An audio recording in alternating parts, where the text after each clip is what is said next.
شروع اللہ کا نام لے کر جو بڑا مہربان نہایت رحم والا ہے۔ نون، قلم کی اور جو کچھ لکھنے والے لکھتے ہیں اس کی قسم کہ اے پیغمبر صلی اللہ علیہ وآلہ وسلم، تم اپنے پروردگار کے فضل سے دیوانے نہیں ہو، اور بے شک تمہارے لیے بے انتہا اجر ہے، اور یقیناً تم اخلاق کے اعلی مرتبے پر ہو۔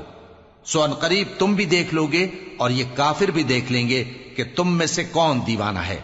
تحقیق تمہارا پروردگار اس کو بھی خوب جانتا ہے جو اس کے رستے سے بھٹک گیا، اور ان کو بھی خوب جانتا ہے جو سیدھے رستے پر چل رہے ہیں۔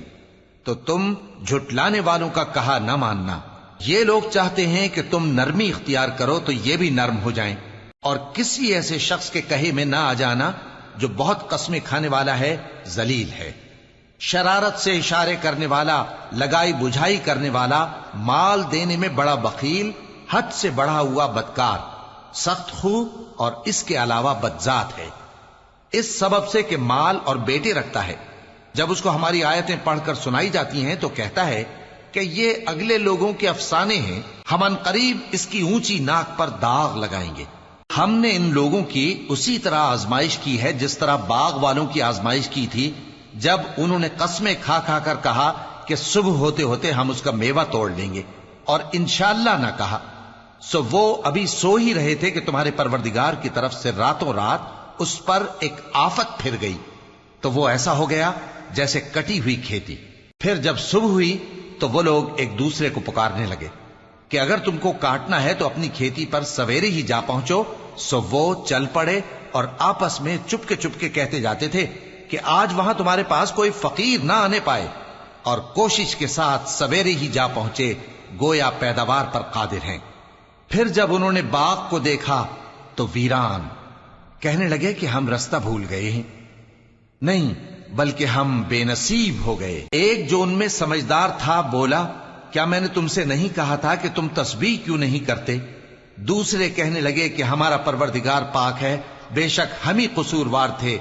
پھر لگے ایک دوسرے کی طرف رخ کر کے ملامت کرنے، کہنے لگے ہائے شامت، ہم ہی حد سے بڑھ گئے تھے، امید ہے کہ ہمارا پروردگار اس کے بدلے میں ہمیں اس سے بہتر باغ عنایت کرے، ہم اپنے پروردگار کی طرف رجوع کرتے ہیں۔ دیکھو عذاب یوں ہوتا ہے، اور آخرت کا عذاب سب سے بڑھ کر ہوگا، کاش یہ لوگ جانتے ہوتے۔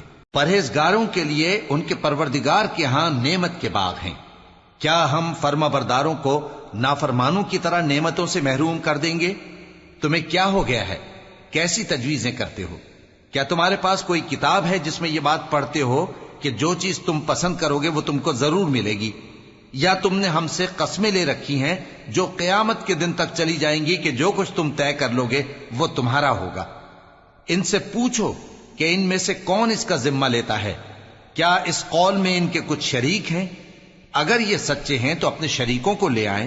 جس دن پنڈلی سے کپڑا اٹھا دیا جائے گا اور کفار سجدے کے لیے بلائے جائیں گے، پھر وہ سجدہ نہ کر سکیں گے، ان کی آنکھیں جھکی ہوئی ہوں گی اور ان پر ذلت چھا رہی ہوگی، حالانکہ پہلے اس وقت سجدے کے لیے بلائے جاتے تھے جبکہ وہ صحیح و سالم تھے۔ سو مجھ کو اس کلام کے جھٹلانے والوں سے سمجھ لینے دو، ہم ان کو آہستہ آہستہ ایسے طریق سے پکڑیں گے کہ ان کو خبر بھی نہ ہوگی، اور میں ان کو مہلت دیے جاتا ہوں، میرا داؤں بڑا مضبوط ہے۔ اے نبی، کیا تم ان سے کچھ معاوضہ مانگتے ہو کہ ان پر تاوان کا بوجھ پڑ رہا ہے، یا ان کے پاس غیب کی خبر ہے کہ اسے لکھتے جاتے ہیں؟ سو اپنے پروردگار کے فیصلے کا انتظار کیے رہو، اور مچھلی کا لقمہ ہونے والے یونس کی طرح نہ ہونا کہ انہوں نے اپنے رب کو پکارا جبکہ وہ دل ہی دل میں گھٹ رہے تھے۔ اگر ان کے پروردگار کی مہربانی ان کو نہ سنبھال لیتی تو وہ چٹیل میدان میں ڈال دیے جاتے مذموم حالت میں۔ پھر ان کے پروردگار نے ان کو برگزیدہ کر کے نیکوکاروں میں شامل کر لیا۔ اور کافر جب یہ نصیحت کی کتاب سنتے ہیں تو یوں لگتے ہیں کہ تم کو اپنی نگاہوں سے پھسلا دیں گے، اور کہتے ہیں کہ یہ تو دیوانہ ہے۔ اور لوگوں، یہ قرآن تمام جہانوں کے لیے نصیحت ہے۔